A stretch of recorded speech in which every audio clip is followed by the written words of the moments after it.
Hey there, fellow soul searchers and curious minds. Most people think anxiety is a feeling. It's not. It's a roommate. Imagine this. It's 3 a.m. Everything is finally quiet. You're about to fall asleep, and your bedroom door slams open. No knock, no permission. Your worst roommate walks in, the one who never washes dishes, the one who eats your breakfast. He sits on your bed, turns on the light, and says, "Hey, quick question. Remember that awkward thing you said to your boss 3 years ago? What if tomorrow you forget how to speak during the presentation? And are you sure you turned the iron off?" That's anxiety.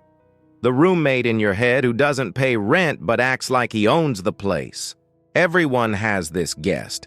Doesn't matter where you live, Tokyo, New York, a loud street in Mumbai, or a quiet village in the Alps. Different places, different languages, same voice. It always talks about things that haven't even happened yet. Most of the time, we fight it. Push it away.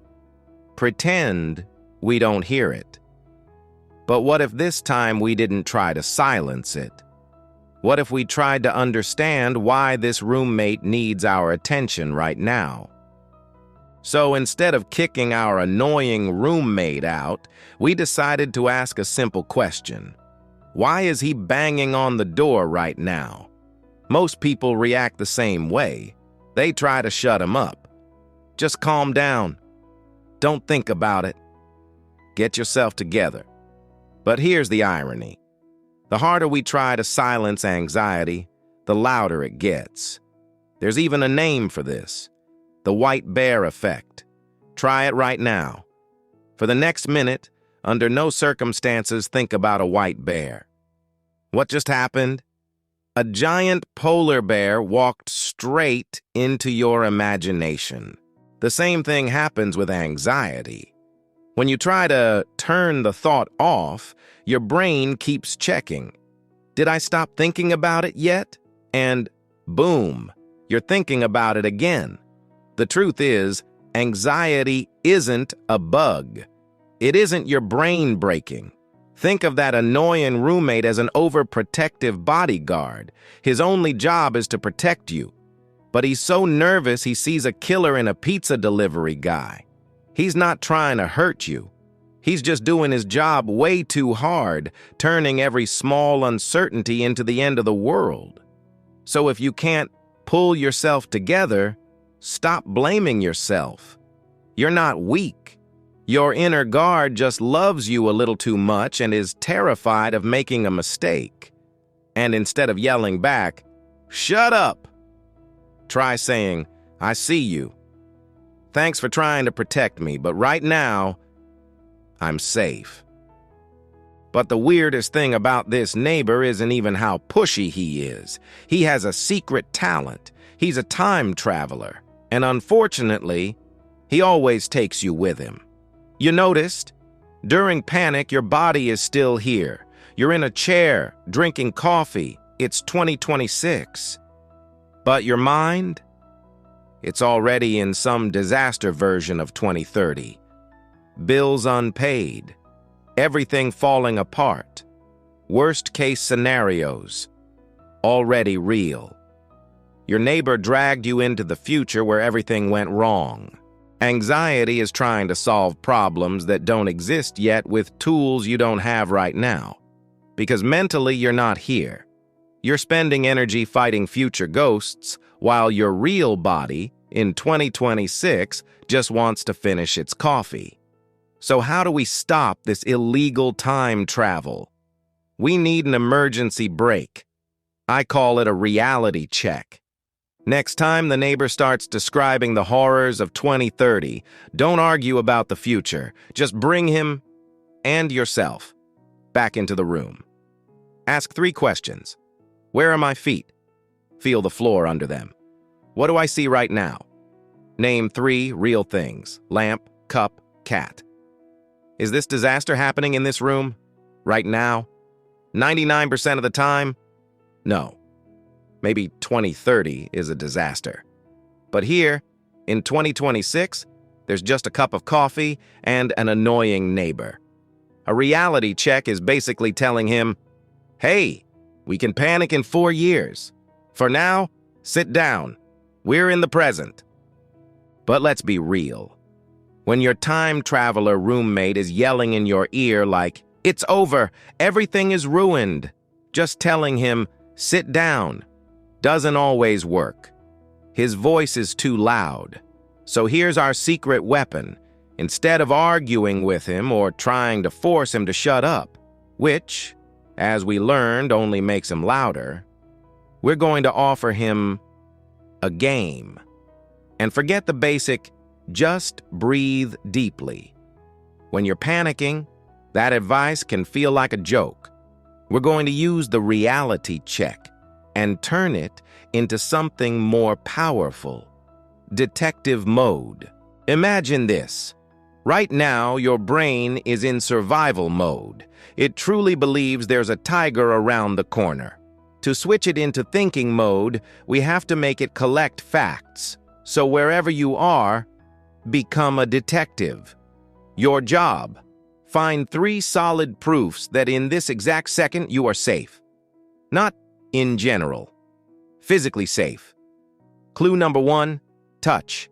Feel something near you. A hard desk, a soft couch, a cold phone. Notice the texture. Fact: the world is stable. Clue number 2, sight. Find an object that isn't running away and isn't on fire. A calendar? A plant? Fact: reality is not collapsing. Clue number 3, sound. Pick one neutral sound. The fridge humming, cars outside, your own breathing. Fact: life keeps moving normally. Here's the trick. While your brain searches for evidence, it literally cannot panic at full speed. You flip the switch from emotion to logic. You're not just calming down, you're auditing reality. And now comes the twist. Once you prove to your anxious roommate that the ceiling isn't falling, you can do something unexpected. You can offer friendship.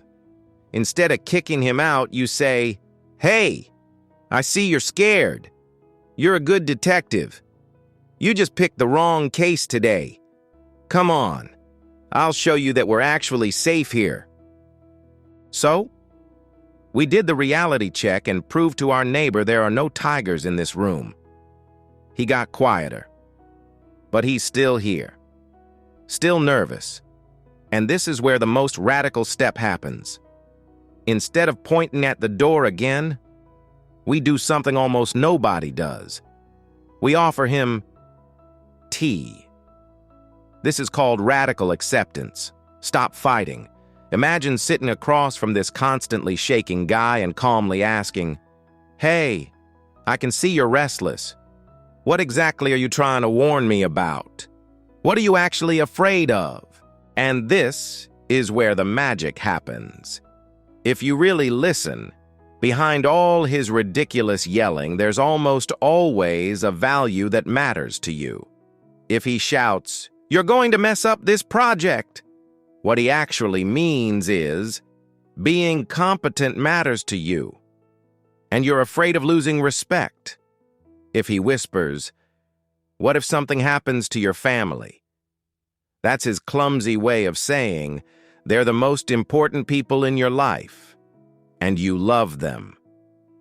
Your anxiety isn't the enemy. It's a signal that's malfunctioning.